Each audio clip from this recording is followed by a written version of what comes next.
Hi and welcome back to the channel, and welcome to the very first in our new series of street foods from around the world. We're going to be cooking up a storm looking at the most famous street food from around the world, from arepas to bunny chow to laksa, all these things that you might have come across on holiday or you've seen on the cooking channels, and we're going to make them easy to do in a domestic kitchen. We're going to kick this off in India with one of my all-time favourite street food, Vada Pav. Pillowy cutlet of potato, fried, and then put in a bun with some chutney, and it's perfect finger food and so tasty. I'm going to do something a little bit different, which is I'm going to mix it with beetroot. So we get a beetroot and potato cutlet, but other than that it'll be served in the usual Prav manner. So let's get cooking.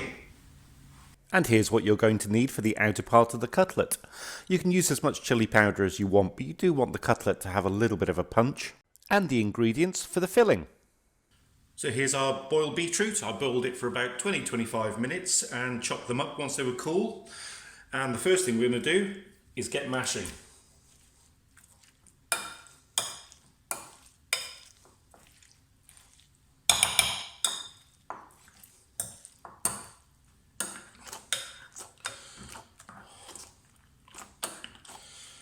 Well, that was a decent arm workout.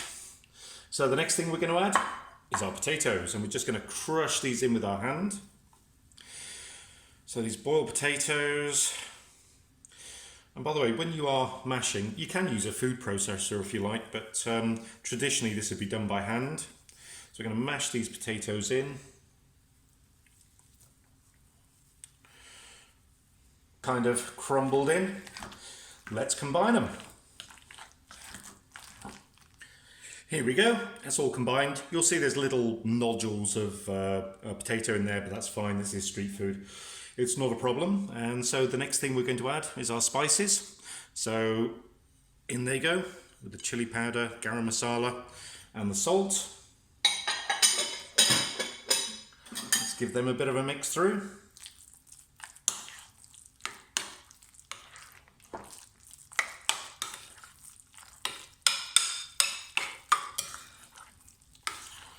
And then eventually, our breadcrumbs. The breadcrumbs and the potato are what's going to bind this kind of little bit moist beetroot together to make the cutlet. The very last thing we need to do, just to lift this up,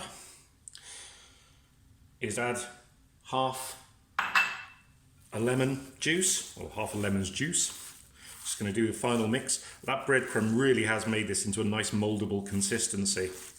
So I'm just going to get that lemon juice in there, and the garam masala and the beetroot smell absolutely gorgeous. I usually use beetroot for chutneys, but first time I'll use this in a cutlet. So that's done now. We can put that to one side and we can work on the filling. So it's filling time. Here's our paneer.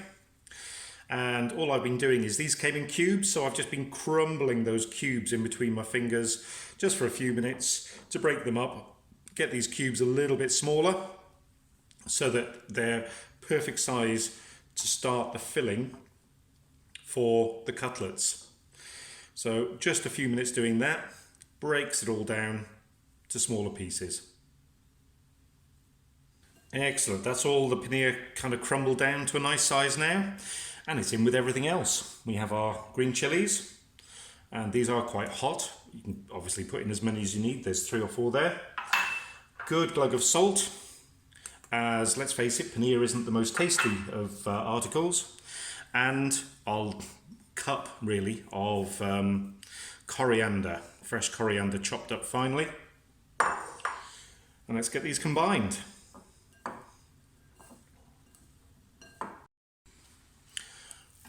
Nice big handful, a bit more than that. Press it out to make our nice big burger.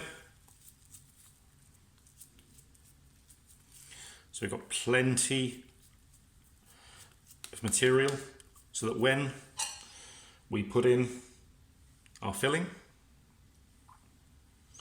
a tablespoon, we can bring those sides up around it, keep it in the center, pinch the top, make it into a nice ball, and then flatten it. And we have a nice patty, nice fat patty actually. That's what makes it a distinctive shape. And that's ready for breading and frying.